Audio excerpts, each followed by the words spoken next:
professora de artes do IFSU, atualmente faço doutorado em antropologia e estou à disposição para responder os questionamentos, enfim, se puder contribuir de alguma forma. E eu gostaria de saber também sobre a visão sobre o aluno negro nas escolas, nas instituições de aula. Posso te dizer da onde eu venho, né, do que eu participo. Eu tenho algumas experiências de relatos dos próprios colegas, dos alunos. Por exemplo, existe ainda uma associação de que o aluno negro ele é menos capaz, de que ele se distrai muito, que ele às vezes não está preparado para aquele espaço, porque às vezes ele é mais disperso, ou porque ele não interage tanto na aula, né? Só que a gente tem que pensar no que está por trás disso, né? Justamente pela questão de ser a minoria, pela questão de não ter o padrão estético, né, vigente. E, por exemplo, onde eu trabalho com adolescentes, então a questão da autoestima, a idade é muito complicada, né? O problema da assumir a sua estética negra, se entender como alguém que, sim, tem as características estéticas perfeitas, né, para a sua identidade e não se sentir deslocado, né? Então, por exemplo, às vezes a gente escuta relatos de colegas de, mas realmente eles vêm com mais defasagem, eles vêm com mais dificuldade, né?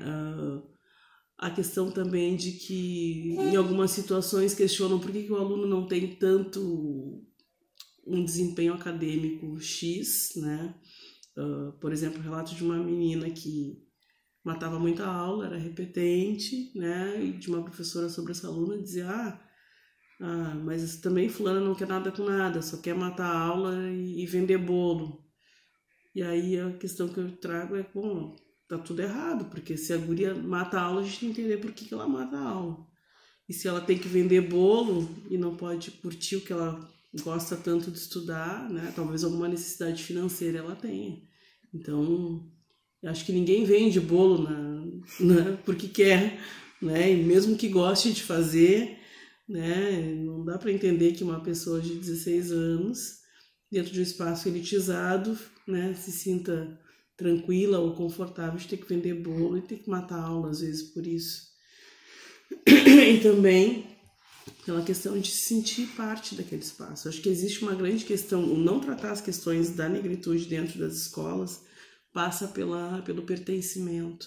Quando a gente não trata disso, a gente diz todo o tempo que aquela pessoa não faz parte daquilo ali. Então, né, é óbvio que tu vai escapar em alguns momentos, né? Então, quando surgem, por exemplo, algumas acusações que foram racistas ou tiveram atitudes discriminatórias, né? Sempre a branquitude acaba por ser não responsabilizada, e se mas não sabia o que estava fazendo. Existe uma certa benevolência, sabe?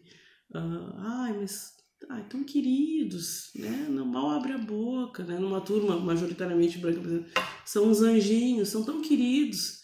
Sim, mas crueldades acontecem e essas pessoas têm que tomar consciência de que estão sendo cruéis, que estão sendo racistas, estão sendo, né, tendo atitudes discriminatórias e que o momento de corrigir é ali, é um ato educativo também. Então, trabalhar punições, se assim posso dizer, dentro de um espaço que é majoritariamente branco para o racismo, né, principalmente entre os alunos, é muito complicado. Então, como eu falo, existem situações, né, que as pessoas até denunciam, mas às vezes quando vem que isso não é resolvido, elas acabam evadindo, né, vão embora, e tem muitas que nem se manifestam, né, só vão embora. E a gente não tem dados também sobre essa evasão de alunos, se a gente tem uma relação direta com o racismo ou não, seja entre alunos, ou seja entre professor e aluno, porque, né, a gente sabe que o racismo estrutural tem das suas sutilezas, e daqui a pouco um comentário que é bobo ou parece uma brincadeira de um professor com um aluno tá para além de uma relação hierárquica, né? Tem alguém atestando que tu não é capaz ou que tu não faz parte daquele espaço. Então, né, isso potencializa, fica pior ainda. E qual a importância dos referenciais? Eu digo por mim, né, vou falar pela minha história, que ao longo da minha vida acadêmica eu tive 3 professores negros. né? Eu sou uma mulher de 44 anos, quase 45, né? Que fez desde o jardim de infância até o doutorado. As minhas referências foram 3 professores negros. Talvez o fato de eu ser professora hoje se deva às minhas 2 professoras negras que atuaram justamente bem no começo da minha vida acadêmica, que foi no jardim de infância e na primeira série. Então, nos anos 80 era muito incomum uma mulher negra, retinta, né, forte, ser professora, né? E a referência que eu tenho até hoje, né? Talvez inconscientemente eu já tenha pensado que eu queria ser como ela, né? E isso me levou a pensar só muito depois, só lá, acho que lá na pós-graduação, lá na especialização, que eu fui me dar conta que talvez a minha ligação com a docência tenha a ver com essas referências. E assim, né, depois, eu dentro da sala de aula, porque, né, o estranhamento dos alunos, né, em turmas majoritariamente brancas, tem uma professora negra. Claro que em alguns momentos tem enfrentamentos, o aluno às vezes duvida do que tu fala, questiona a tua formação, né? Tu decide, de certa forma, a vida dele, e é muito difícil. Existe às vezes uma dúvida do aluno quando vê uma pessoa negra à frente de uma sala, de uma turma, né, numa sala de aula. Já ouvi algumas perguntas tipo: tu é daqui de Pelotas? Tu estudou aqui em Pelotas? Tu fez universidade pública? E eu sempre digo sim, né? Estudei na UFPEL, né? Sou de um bairro periférico, que é o Simões Lopes, um bairro negro. Continuo morando, né, na periferia, que é o Porto de Pelotas. A minha realidade é essa. E eu acho que o interessante das referências é ver que, bom, eles conseguem perceber que é possível chegar, né, a ser um professor, não que, né, que seja uma profissão de status ou que te dê grandes retornos financeiros, mas acho que há uma percepção de que é possível quebrar aquela lógica de que, bom, a escola não é para mim, eu não vou ser intelectual, né? Isso não, a gente não vê isso acontecendo, né? Então eu costumo dizer que o referencial para os alunos negros é importante, porque existe uma aproximação e principalmente um brilho no olho, assim, sabe? Uma cumplicidade vai sendo desenvolvida, né? E existe também da nossa parte enquanto docente negro, eu digo por mim, pelos colegas que atuam na mesma instituição que eu, uma cobrança, né? A gente cobra, olha, somos poucos, então vamos fazer o nosso melhor, né? Não vamos reforçar os estereótipos que estão aí,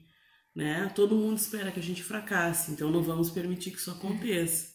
Por que tu não tá na aula? Por que tu não estuda? Por que precisa de alguma coisa, fala? Então é uma relação meio maternal e paternal, vamos dizer assim, né? De trazer, né, junto. Né? Até assim, às vezes, os pais dos alunos também, é muito interessante. Né? Eu tenho uma aluna que a mãe, ela é terceirizada do campus que eu trabalho, né? Trabalha na limpeza. Quando ela me conheceu, ela ficou assim: ai, minha filha fala tanto de ti, como é bom te conhecer.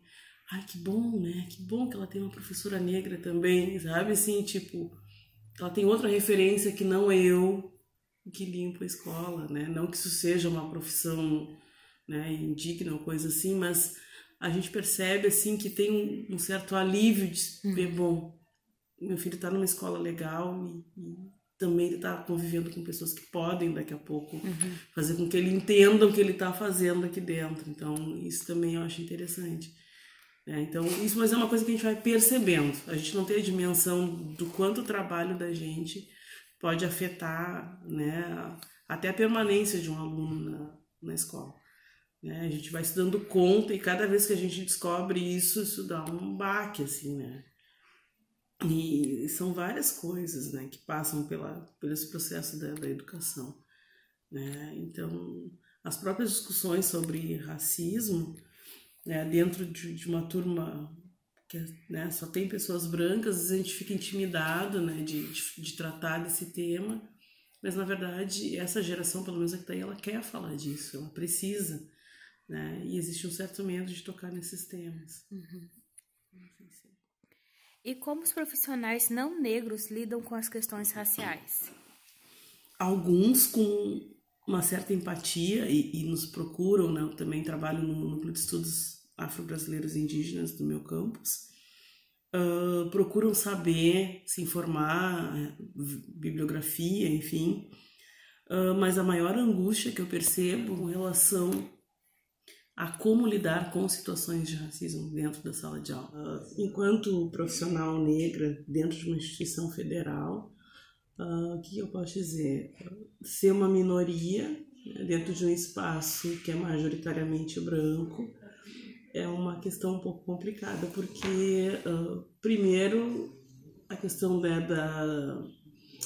de ter que estar sempre atestando, né, a tua capacidade, das pessoas não saberem exatamente que papel tu exerce ali dentro. É muito difícil tu ser reconhecido como igual, mesmo a gente sabendo que está num ambiente democrático. Em algumas situações, né, a gente sabe como isso se manifesta por conta do racismo estrutural.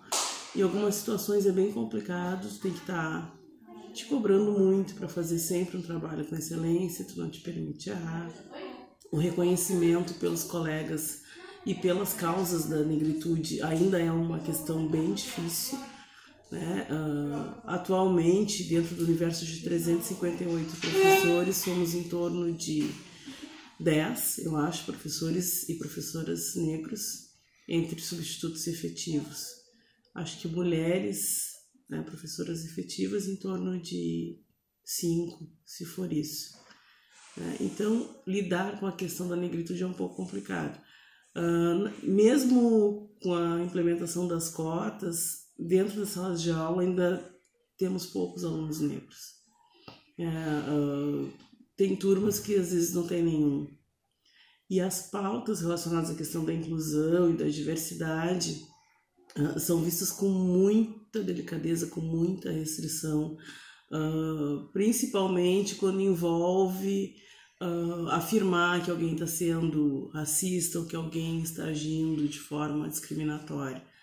Mas é uma pauta que eu percebo pelos alunos que ela está vindo à tona seguidamente. Teve uma situação, por exemplo, de um trabalho que eu apliquei onde, no caso dentro da disciplina de artes, onde a questão era abordar um problema social numa turma só de meninos brancos. E praticamente todos abordaram a questão do racismo, por vivenciarem situações com amigos, com pessoas próximas e se indignarem com isso, e também pela uma necessidade de discutir essa problemática. Então, às vezes a gente acha que por estar num ambiente que é majoritariamente branco, a gente não precisa tratar dessas questões, mas no final das contas a gente precisa sim. Então, foi muito interessante essa situação, foram várias, mas essa em particular foi legal porque eu tive uma abertura para falar, né, enquanto uma pessoa negra, e eles me escutaram com muita atenção e conseguiram se abrir, e eles mesmos reconheceram que como que dentro da turma deles, no universo de 25 alunos, não tinha ninguém negro, né, e como que as pessoas conseguiam afirmar que todo mundo tinha as mesmas oportunidades, eles percebiam que isso não acontecia. Então, são discussões que a gente fica evitando fazer, ou, sei lá, não, né, acha que vai ofender, que as pessoas vão se sentir incomodadas. Em alguns momentos, sim, lógico, mas, na verdade, são pautas necessárias, né? Essa é uma delas. Então, atualmente, eu estou afastada do doutorado, mas eu participava do NEAB, participo de alguma forma, e nós temos tentado fazer ações sistemáticas para que essas pautas sejam implementadas dentro dos currículos, nas atividades da escola, que situações relacionadas a racismo e discriminação sejam resolvidas de fato. Né? Talvez esse movimento nosso que acontece de uns 2 anos para cá tenha mobilizado algumas pessoas para ter coragem de falar. Né? Algumas pessoas simplesmente desistiam. Então, existem algumas pessoas fazendo pesquisas, por exemplo, sobre os dados da evasão. Né? Não basta saber por que o aluno sai, né? Tem que saber o porquê que ele sai. Né? Por que os professores evitam tocar em alguns assuntos? Por que há um estranhamento quando se traz uma escola de samba ou uma roda de capoeira numa atividade? Ou se fala de religiões de matriz africana dentro de uma escola que é técnica?